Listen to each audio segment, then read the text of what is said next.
Hi, I'm Professor Green, and today we're going to be talking about Chapter 3, and this is Part 3 of Chapter 3.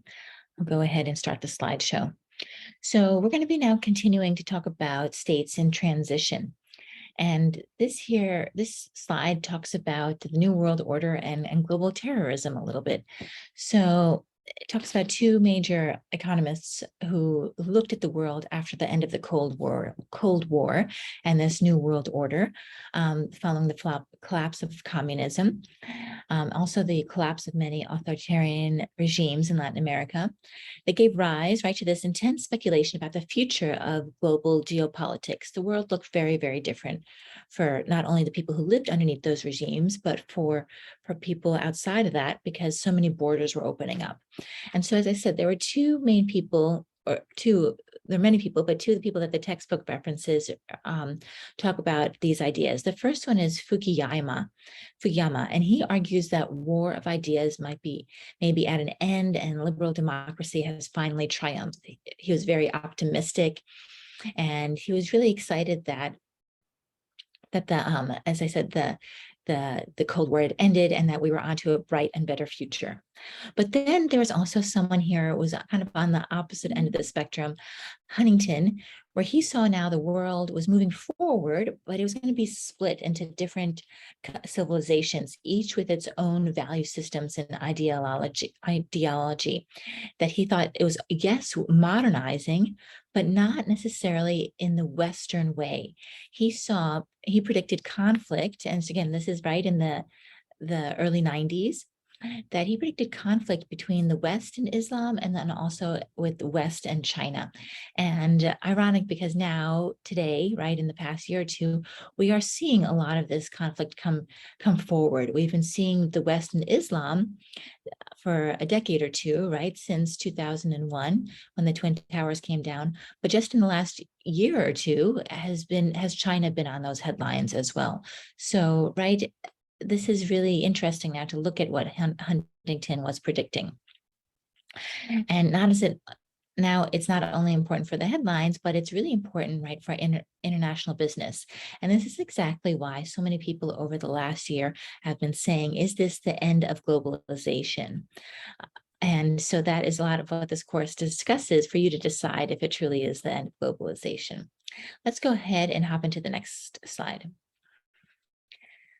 We also see, right, rising global terrorism. As I said, here's a photo of the ISIS fighters as a visible symbol, right, that the rise in global terrorism is continuing in post-Cold World War. And so this slide now talks about the spread of market-based systems. And right, that for me, as having grown up in this country in the United States, is an exciting place. Also, as a fan of globalization and international business, right, I love it when I see market-based systems moving forward, because that allows society as a whole to move forward. So this slide here says that since the 1980s, a transformation from centrally planned command economies to market-based economies has been happening, right? Command and mixed economies failed to deliver the sustained economic performance achieved by countries that had adopted market-based systems. And as I've mentioned before, if you've ever been to Eastern Europe, you can see how they fell behind. The walls and buildings are dirty. The systems are just outdated. And over those 40, 50 years, they just lost decades and decades of progress. And now the world is seeing that countries like the United States, Switzerland, Taiwan, Hong Kong have all moved forward so nicely because they have been in these market-based systems. And so now we're saying that many countries are now shifting to a market-based system because they have seen that success, including China, right? They're not truly market-based, they're mixed, but they're headed in that direction. And so here is a map here again of economic freedom scores. And this is showing us, this is based on, economic freedom, right? Not political freedom, I want to clarify. And this is based on 10 different indicators to include government intervention in the economy, trade policy, corruption and property rights, et cetera, all these things that we've been talking about already in this course. This information is provided by the Heritage House. And as you can see, right, the most economically free countries are the United States, Canada, Switzerland, even Germany's in there.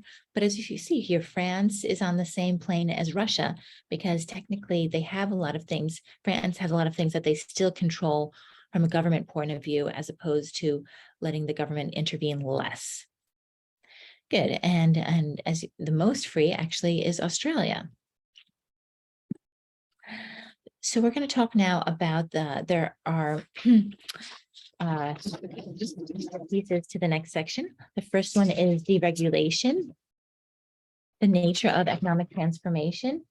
And we're going to talk about first deregulation, and we're going to talk about privatization, and then about legal systems.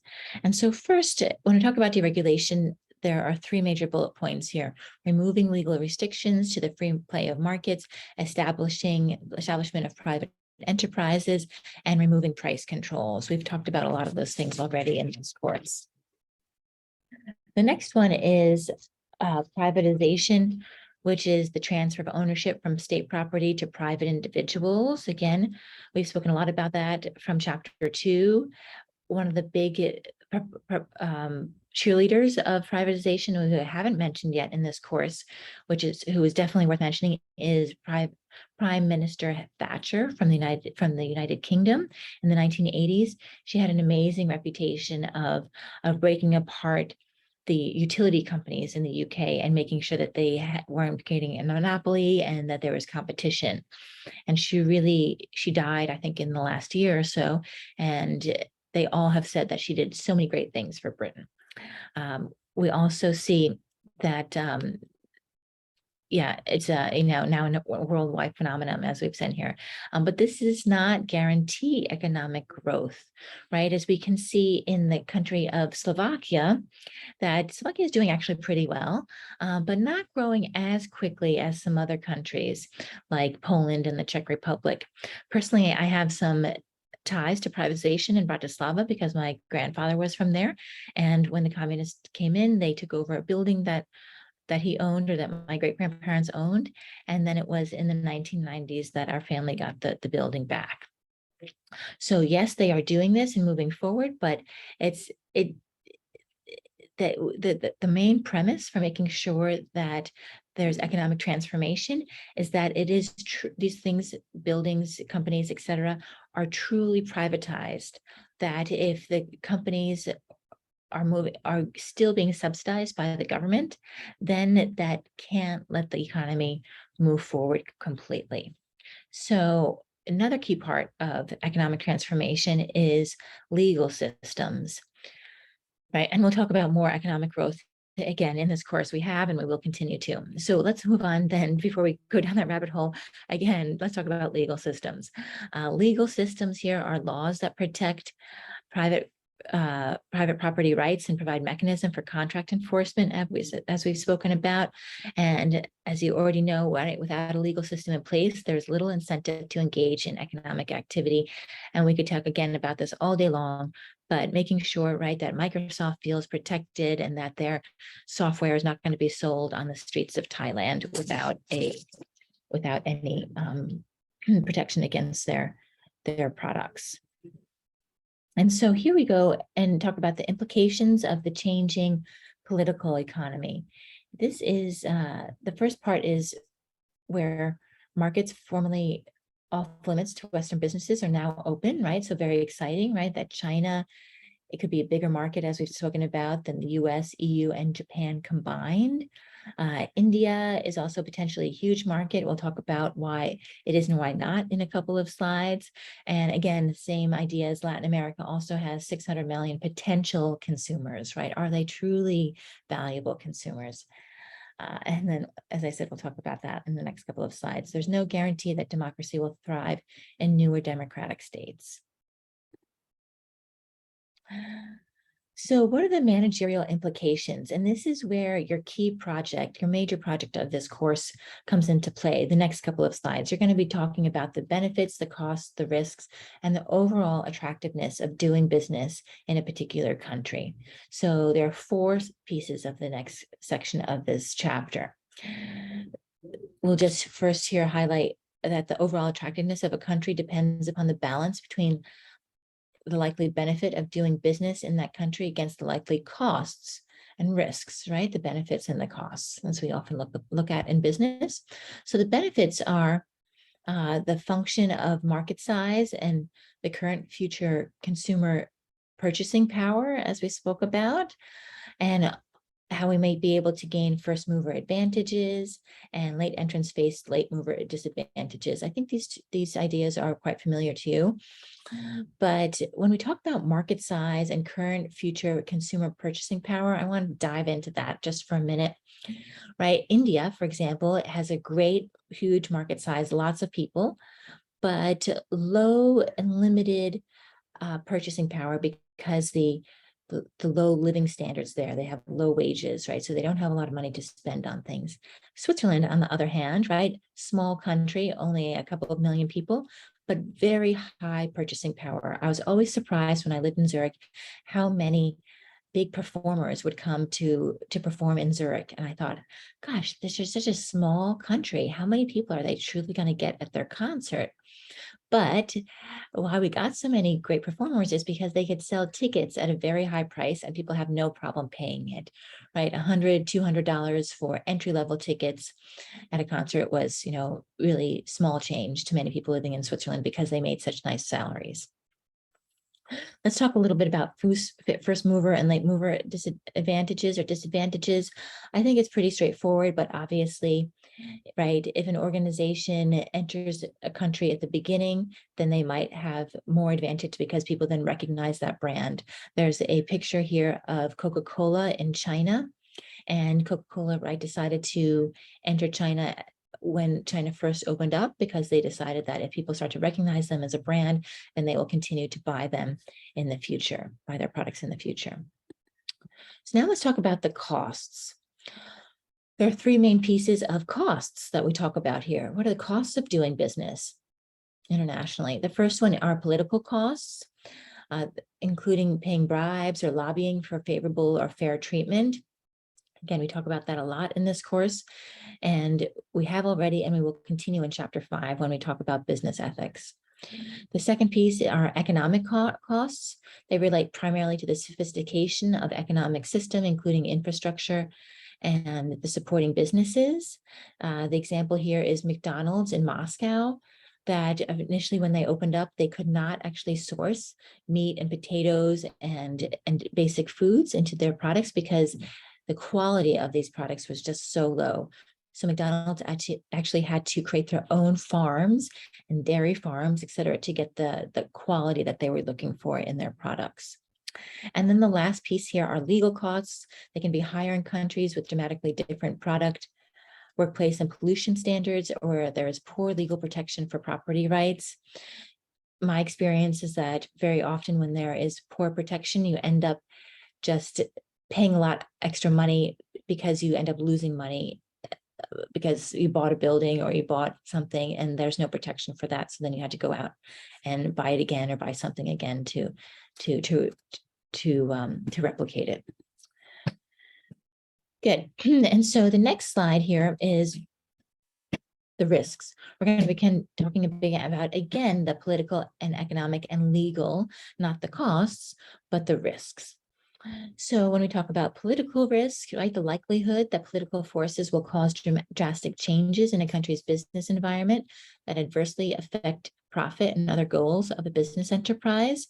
This is where a country potentially has a lot of social unrest. And when people did research, they saw that this is common in countries with more than one ethnic nationality. And we see this a lot currently in Iran, or we have for hundreds of years, but it's really coming up again to all of our social media feeds that we see this showing up again and again in Iran. The next one is an economic cost. This is the likelihood that economic mismanagement will cause drastic changes in a country's business environment that adversely affect profit again and other goals. And this includes things like inflation, where the example that they gave in the book I thought was a pretty good one, that in 2014 and 15, there was a collapse in oil prices a handful of different countries like Russia, but in Saudi Arabia, for example. So before 2015, there was a lot of investment because oil was doing really nicely and prices were going up. The quality of life in Saudi was doing great. My uncle, for example, was a consultant, and as a toxicologist, he got sent there for a large project, got a really nice salary, had his wife come and live there, etc. Then all of a sudden, the price of oil collapsed and there was huge inflation in the country. And so that was an economic risk for investing in Saudi. And so a lot of businesses that had invested in Saudi then potentially lost a lot of money. And then the last one is legal costs, legal risk. So likelihood that a trading partner will opportunistically break a contract or expropriate property rights. And this one, I just remember so clearly. I also, even though I was only a small child, that in 1970s, India came in and said that all foreign investment, foreign companies within India, in order to continue doing business in India, they needed to create a joint venture with an Indian company.